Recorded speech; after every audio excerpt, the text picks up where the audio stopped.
पश्चिम बंगाल के मालदा जिले में बसा चांचल, जहां आज स्कूल की घंटियां बजती हैं, वहां कभी सिंहासन गूंजते थे। यह है चांचल राजबाड़ी। मिट्टी से उठी, पत्थर में बदली और इतिहास में बस गई। राजा शरद चंद्र राय ने 16वीं-17वीं शताब्दी में इसकी नींव रखी। उस वक्त देश के उत्तरी भागों पर मुगल बादशाह छाई हुई थी और बंगाल भी धीरे धीरे उनकी छत्रछाया में आ रहा था। चांचल के राजा ने उस दौर में भी अपनी पहचान, अपनी संस्कृति और अपने लोगों के लिए एक अलग राजसी स्थान की नींव रखी। शुरुआत एक साधारण मिट्टी के महल से हुई, लेकिन सपने राजसी थे। राजमहल की पहाड़ियों से पत्थर लाए गए, भागलपुर की ओर से ईंटें, और 1882 में यह बनकर पूरी तरह तैयार हुआ एक शाही इमारत, चांचल राजबाड़ी। इस इमारत की हर दीवार में, हर दरवाजे में आज भी राजा के फैसलों की गूंज सुनाई देती है। यह सिर्फ ईंट नहीं, एक युग की सांसें हैं। लेकिन इससे पहले ही 1757 में प्लासी की लड़ाई के बाद अंग्रेजों का शासन शुरू हो गया था। उन्होंने स्थायी बंदोबस्त लागू कर चांचल के राजाओं को जमींदार बना दिया।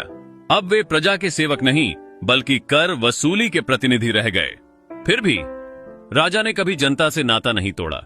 राजा का स्वभाव ऐसा था कि उनके आने से पहले ही लोग सजावट शुरू कर देते थे। त्योहारों में वे खुद आकर दीप जलाते, महालया से लेकर दुर्गा पूजा तक पूरे गांव के साथ खड़े रहते। उन्होंने एक मंदिर भी बनवाया, जहां आज भी पूजा होती है। राजमहल के आंगन में दशहरे की रात को हजारों दीपों की रोशनी फैलती थी और राजा सबसे आगे खड़े होते थे, जैसे पिता अपने परिवार के साथ।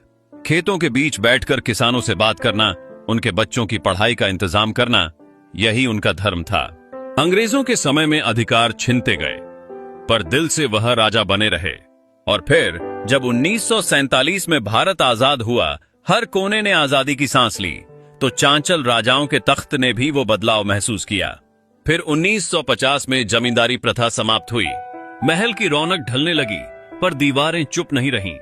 वही राजबाड़ी आज बनी है, चांचल कॉलेज उत्तर बंग विश्वविद्यालय से संबद्ध, जहां हजारों छात्र BA, BSc, BCom और MA करते हैं। NH-31 सड़क ने चांचल को बाकी भारत से जोड़ा और यह जगह शिक्षा व व्यापार का केंद्र बन गई।